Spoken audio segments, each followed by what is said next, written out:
Nakikita ba yung nakikita ko? Hulaan na lang yun. Anong gagawin ko? Malunggay, tanglad, tapos papaya na lang ang kulang. May naliligaw. Tinula. Yan ang mga panghalo natin, guys. Marami akong tanim na tanglad, kaya marami ang nakuha akong tanglad. Tapos malunggay, may tanim ako malunggay. Kasi naubusan ng daon ng sili sa palengke. Tapos yung pampalasa natin, yung patis. Okay guys, gisa-gisa muna tayo. Yan, tapos na tayo mag-gisa. Ilagay ko na yung manok. Ganito guys, yung diskarte ko.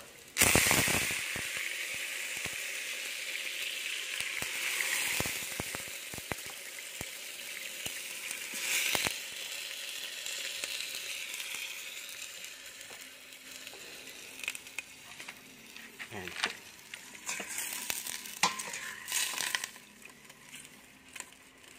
Tapos lalagyan ko na siya ng patis.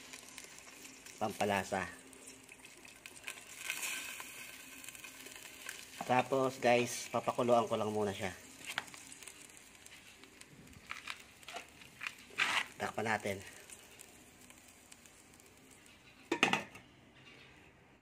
Kumulo na, ilalagay ko na yung Knorr cubes. Tapos tutunawin.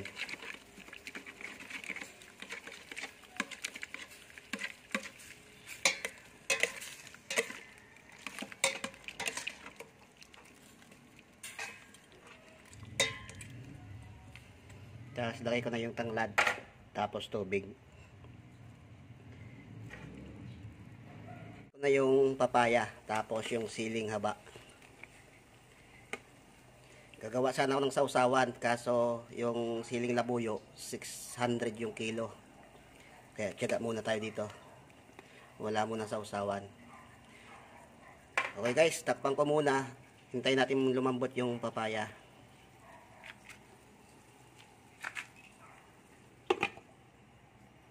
Nilagay ko na guys yung malunggay. Malambot na yung papaya. Ayan no, sobrang lambot. Tikman natin guys.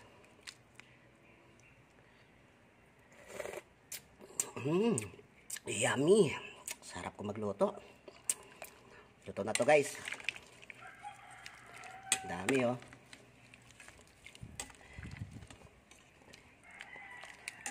Dalawang araw na itong ulam. Dami guys. Tara guys, kain tayo.